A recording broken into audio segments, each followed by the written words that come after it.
are these people? This is happening. We're gonna get to this, so keep an eye on your calendar. Set the date for this date. If you're in the London area around this time, please gather outside the Royal Courts of Justice. You can find more info at freeassangeemergencytoolkit.com. So, yeah. So we're gonna read from the Dissenter. We're gonna read Kevin Gosztola here. And he writes, Day X is here. Assange granted hearing that may be last opportunity to stop extradition. Right? So the United Kingdom's High Court of Justice granted WikiLeaks founder Julian Assange a final appeal hearing that will be held on the February of 20 and 21st. Right? So that's what, 2 months away, pretty much? Yep. So right at the end of February. So here's Stella Assange, right? She writes, Day X is here. The public hearing at the Royal Courts of Justice will be on the 20 and 21st of February. It may be the final chance for the UK to stop Julian's extradition, right? So she tells you to gather outside the court at 8:30 a.m. on both days. Okay. So Kevin Gosztola writes, the UK's High Court of Justice granted WikiLeaks Assange a final appeal hearing, right? Stella Assange, who is married to Julian, posted an announcement. Excuse me. Day X is here. It may be the final chance for the UK to stop Julian's extradition. Gather outside the court at 8:30, right? It's now or never. So Julian Assange has been jailed at His Majesty's Prison Belmarsh for the past 4.5 years. Over the past year and a half, he has endured another difficult stretch of legal limbo. The same court that will hear Assange appeals denied the WikiLeaks founder hearing in early June. Assange legal team submitted what is known as their grounds for appeal in mid-July 2022. The High Court waited nearly a year to simply refuse to give Assange a hearing. By denying Assange a hearing, he never had a chance to argue that extradition to the United States to face Espionage Act charges would violate his right to freedom of expression as a journalist. In 2021, the High Court ruled in favor of the U.S. government after they appealed a district judge's decision that found extradition would be oppressive to Assange's mental health, given the widespread inhumane treatment that has been documented in U.S. jails and prisons. That ruling came on International Human Rights Day, right? So, Assange's legal team will pursue their final appeal on much more narrow grounds that were only allowed to submit a 20-page filing to the court for the February hearing. The High Court did not have to grant Assange a 2-day hearing. They could have once again rejected the Assange's legal team's efforts to challenge extradition. It would have potentially given the U.S. government an opening to fly Assange to the U.S. and arraign him on Espionage Act charges before the year ended. If the UK appeals court does not block extradition, then Assange may have a chance to appeal to the European Court of Human Rights. However, there are swirling questions about whether U.S. authorities would request that UK authorities transfer him to their custody before the Assange legal team could appeal to the Human Rights Court. The February appeal hearing is additionally remarkable because it will just come a few weeks before Super Tuesday in the 2024 Republican presidential primary. Former President Donald Trump, who faces criminal charges in multiple U.S. courts and was president when Assange was indicted on Espionage Act charges, is the heavy favorite to become the Republican Party's nominee. Trump has maintained his silence on Assange. Faced with a Senate impeachment trial in January 2021, he declined to pardon Assange or NSA whistleblower Edward Snowden because he was afraid it would give several Senate Republicans a reason to back his impeachment. As for President Joe Biden and Democrats, the Democratic Party has refused to hold a primary. Biden will be the pardon's nominee. Collin, what happened this week to Donald J. Trump and his run for the White House? The Colorado Senate removed Trump off the ballot. Right. And as we were saying, we said this earlier today. Mm-hmm. Matthew Ho. Mm-hmm. You Yes. want to speak up? regarding what happened to you. You? Because people were like, there were Very certain similar people thing, in right? our space who were making the case, oh, this is actually a good thing. That Yeah, no. first of all, this is the idea that they were able to do this. Well, here's the thing: if it goes to the Supreme Court, they're going to toss that out. I'm very Yeah, certain. like Clarence Thomas has already written the check for this. Like, we're Right. good. And to me, this is this right here. This is this. This is Right. hey, you better shut your mouth. Right. Like, or your run ain't gonna happen. So, like, that's what this is to me. Because it's not like he needs that particular state. You No, know. but it's just, again, I think, yeah, it's two things. This, Yeah. to kind of give Democrats cover to Mm-hmm. not do anything regarding Assange, especially given the date. Yep. But then, more importantly, it's the idea of, oh, we haven't done Now, shit for people, so we're going to actually try and cheat our way one of the into winning. other one of the other candidates was talking to a particular commentator by name of Jimmy Dore. I don't know if you know Obama 2.0 Vivek Ramaswamy, but he was asked on the Dore show how you would deal with Assange, and he said, "Well, pardon him first day, definitely." Right? Yeah, right. That was what he said. What's the issue with that, Care Bear? To pardon him means what? What would have to happen first? He would need to win. Well, He would yes, have to be. but also more importantly, even if he won, what would have to first for you to even be able to pardon him?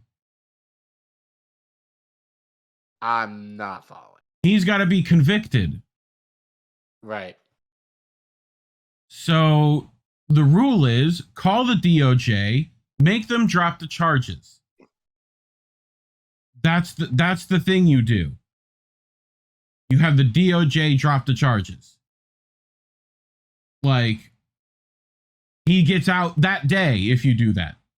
Right, but that kind of goes to what I just said. Like, he said, Vivek was like, oh, I pardoned him. I'm like, yeah, right. Right. So, yeah, it's you're willing to let him be convicted. So really what Vivek was saying was bullshit. Really. Yes. Oh, yeah. So, and among many people who are like, well, I'll pardon him. No. Right. It's not just pardoning. You have to drop the charges so that this precedent isn't set. Right? Which is also, what's the other option they gave him? They gave him another option, Assange. We talked about it. Plea guilt. Which he's not doing. Right. Which he's not doing. Yeah. But, yeah, so, as I was saying, this is just a perfect distraction in terms of, well, for Trump as well. Because it kind of takes the heat off of him for a little bit in terms of what he's going through right now. But more importantly, this gives cover for Democrats, especially given Trump, that they know, oh, we haven't done shit for people. So as we were saying earlier, they wouldn't have to go through what they're doing with Trump if they were doing what they were supposed to do. Like, it would just be water under the bridge. But because they have not done anything, now they have to essentially cheat in order to, and play dirty in order to try and get by the nation. I'll own up. I wasn't the one who put those dots together. That was Indy in my ear, being like, hey, that guy, like, I watched that guy ain't it, and here's why. And he's heard it from a ton of people. And like, no, pardoning's dumb. Like, if convicted, then yeah, absolutely pardon him. But before then, so, and we're going to get to some other options here in a bit, but so as for President Joe Biden and Democrats, the Democratic Party has refused to hold a primary. Biden will be the party's nominee, right? We know this. So the Israeli government's war on Gaza, which the Biden administration has wholeheartedly backed, has killed more than 70 journalists. The number's even way more than that now. I think it's like in the 80s. So the tacit support for a cruel military siege against over 2 million Palestinians has cost Biden in 2024 general election polls, suggesting how he might perform against Trump, though that does not mean that Trump is any less supportive of the war. Okay, all Trump's got to do is shut the fuck up, though. Right. That's all he's got to do. As one person being bad, you shut the fuck up. People assume, you know. So I just wonder, though, if Trump is able to help himself. It depends. It depends on how he handles that, you know. So, and some people will still take him over someone else already. Yeah. So it's like, you know, if people were aware, we're going to get to that in our next in my next story for sure about Trump's ties to Israel, but we'll get there. So an unprecedented trial involving Espionage Act charges against a publisher, which have openly condemned by nearly all reputable civil liberty, human rights, and press freedom orgs in the world, would likely undermine some of the Biden's campaign message. After all, it is hard for Biden to argue that he is the only candidate who can prevent Trump from further destroying democracy and freedom when his administration has steadfastly backed the extradition of a journalist. How can Biden speak about the way in which Trump and Republicans may undermine and take away Americans' freedom of expression under the First Amendment when a trial against Assange could blow a massive hole in this core liberty? Not to mention, it is now known that government agencies under Biden pressured social media platforms to censor posts expressing alternative views. Right? So, those who care about freedom of the press and the much more broader case of human rights have a moment to force an outcome that could spare Assange. Political pressure may grow in Congress, but the slow, grinding gears of the UK legal system might delay an outcome again. After the hearing in February, what stops the High Court from waiting until late 2024 to deny Assange's appeal and grant ultimate approval for extradition? It seems possible that Biden and Trump might not have to worry about Assange getting in the way of their presidential campaigns, and that would mean another year of detention at Belmarsh and still no end in sight for this political case. So that's why they're doing this now. Yeah. Right? So just so that they could, if they wanted to, hold him longer. Yes. He's been in limbo now for, you know, years. Years and years and years and years. So, yeah. Bad. So, what you can do, though, is if you're in London, gather outside the Royal Courts of Justice on the 20th and 21st. Here is some potential guests, right? Kathy Vogan, Kevin Gosztola, Stephanie Marizzi, Craig Murray, Gabriel Shipton, Stella Assange, Murdoch Cadell, Halo Benson, D&V Free JA, right? George Galloway, Roger Waters, Credico Randy. So all your favorites are going to try to show up to this. Also, if you go to Misty's Twitter, there will be tweets suggesting you to call the DOJ, right? And their numbers are there for you, or just look up the numbers to the DOJ and give them a call. Definitely on these dates, which I'm sure Misty will do, and you will see those that day. But yeah, we got to put pressure again. And even then, that's a long shot. So, you know, we got to do something though. So, but anyway, speaking of doing something, again, Kevin Gosztola, judge rules Assange visitors may sue CIA for allegedly violating privacy. Didn't you report on something similar, if not exactly like this? Well, it was they brought the suit up, and now the judge rules they can. Okay. Right? So it's an update. Yes. Okay. But I wanted to bring it up because another member of INN decided to sue the FBI. So for very similar overreach. So if you look up, Tara has an article in RT about how she's going to do that. So go look that up. But a federal judge ruled that 4 American attorneys and journalists who visited WikiLeaks founder Julian Assange while he was in the Ecuador embassy in London may sue the CIA for their role in the alleged copying of the contents of their electronic devices. Collin, have we not talked about what? Do you remember this? Copying the contents of electronic devices? What does that sound like? We're in the UK. You remember? No, little bird. No, but little birdie boy, little spooky bird. Phantom parrot. You're getting there. Yep. So, so technically that's still illegal for us, right? Although the Patriot Act can make that a little fuzzy, right?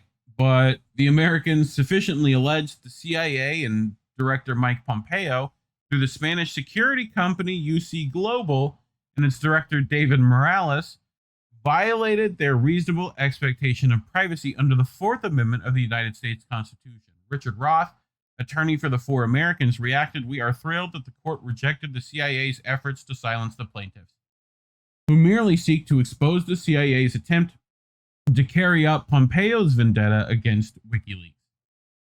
In August 2022, 4 Americans sued the CIA and Pompeo. Margaret Ratner Kunstler, a civil rights activist and human rights attorney; Deborah Herbeck, a media lawyer who represented Assange or WikiLeaks; journalist John Goetz, who worked for Der Spiegel when the German media organization first partnered with WikiLeaks, don't forget that; and journalist Charles Glass, who wrote articles on Assange for The Intercept. Right? Glass, Goetz, Herbeck, and Kunstler alleged that they were required to surrender their electronic to UC Global employees who were hired by the Ecuador government to provide security for the embassy. On June 4, the Spanish newspaper El País reported that Morales had a folder on his laptop marked CIA. Both UC Global and Morales were also sued by Glass, Goetz, Herbeck, and Kunstler. So the United States government moved to dismiss the claims against the CIA and Pompeo. Judge John Kotel of the U.S. District Court in the Southern District of New York granted several parts of the government's motion, but he refused to dismiss a claim related to allegations that the CIA copied their electronics and violated their privacy.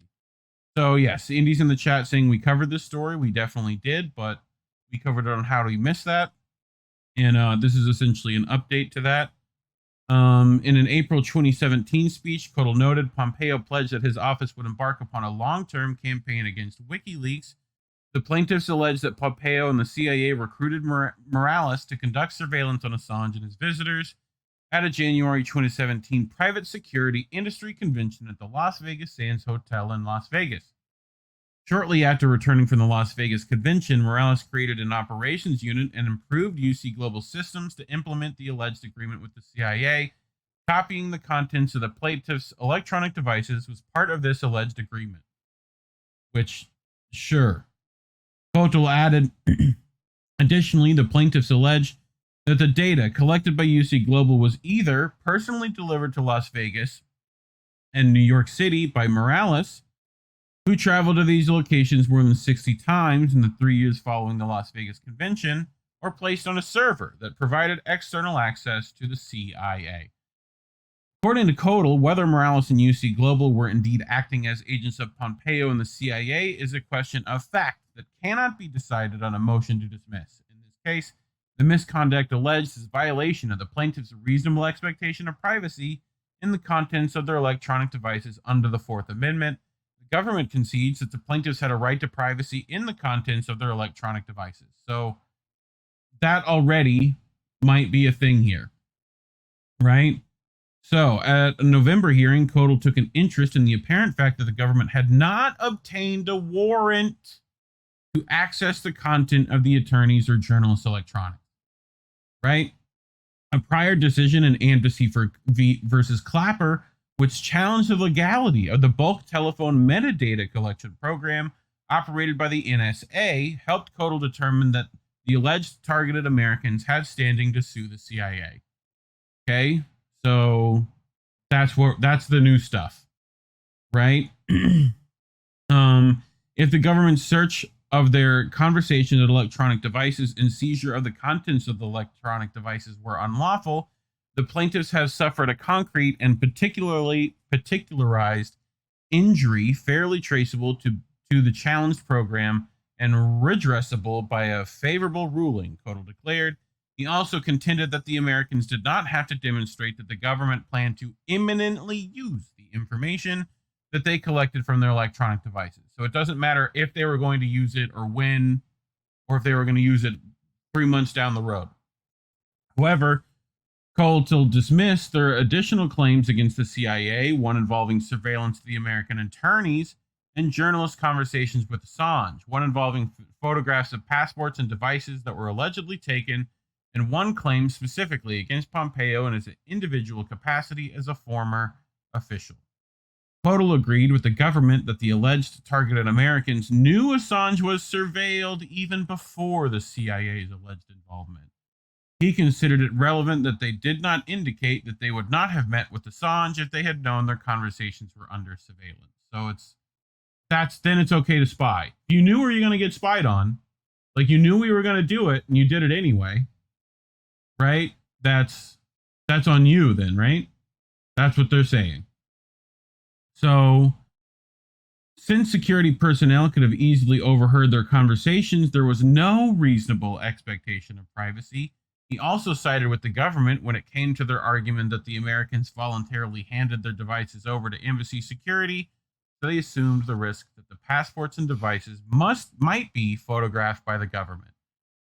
Importantly, what Coulter ignored is the fact that those who visited Assange could not have known that the security company working at the Ecuador embassy had some kind of off-the-books relationship with the CIA to help the U.S. government target Assange. Assange was the editor-in-chief of WikiLeaks, a media organization that routinely performed acts of journalism.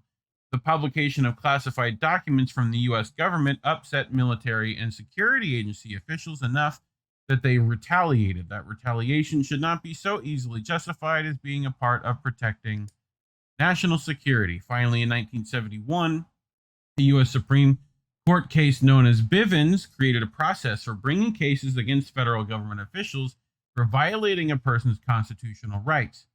Pompeo was sued under that doctrine. Courts have been extremely reluctant to allow plaintiffs to pursue damages when a case may set a precedent or lead to a court intruding upon national security and foreign policy matters. This case was no different, as Coulter refused to allow the Americans to use Bivens to hold Pompeo accountable. The U.S. government, on behalf of the CIA, will likely appeal the decision. Nevertheless, it is a remarkable development because there is a distinct possibility that there may be a civil trial where CIA spying on Americans is challenged, and all while the U.S. government pushes forward with the unprecedented act of putting a publisher on trial for engaging in journalism. Collin, what's the upsides of a civil trial? There is one I can think of. So open to the public. Yeah. So they could have had this behind closed doors. Right. So now it might be public. That might backfire. Hopefully. I hope. Then again, they might know what they're doing. Yeah. So it could be, public heads on a spike in either direction. So Indy in the chat going, there's no way they're going to allow the CIA to go on trial publicly. They may not have an option. Like this might be the out they felt like they could take. So yeah, I mean, get rid of the CIA would be nice. But yeah, please go follow Misty on the Twitters at Sarcasm Stardust to get up-to-date news on Assange when she puts that out. She's literally one of the best resources to me. So, anything to add, Care Bear? No, I mean, I feel like I've known about Assange now just shy of 3 years. Mm-hmm. 3? Yep. Yeah, 3. Um, and no progress has been made, in terms of, Yeah. him being acquitted at all or anything like that. He's been And in yeah, I limbo. think, They could yeah, add and more I limbo to think this. given, right, and we have enough distractions right now, so so no one's even talking about Assange really at this point. Yeah, Israel has kind of, Yeah, talk to your friends about him. Ask how many even know. I mean, I remember back in like during the first like vault leaks from WikiLeaks. I remember Jon Stewart talking about it, and the double tap, and like I remember when all that stuff came out, and it was fresh in people's mind, and it lost Bush an election. right. Like, so I mean, it lost the Republicans an election for sure. But yeah, I mean, I think it's only now a lot of liberals have woken back up after being put to sleep by a Democratic president again. Hmm. And this is back on the table, and it's partially because elections are coming up. They're more willing to put Assange out there to carrot and stick us to death. So we'll see, but Hmm. we'll keep you updated here. So make sure to sub to the channel. Like and subscribe. Share this out. We appreciate this. Please share this clip. Make sure your friends and family see it. It's an important thing that should happen in the next coming months. Yeah, help us get to 2K too. We see those numbers going up. So we appreciate that. If you want news that's actually good, stick around. So Anyone yeah. on Rockfin or Rumble? I will look. There's a couple people watching, so appreciate you over there.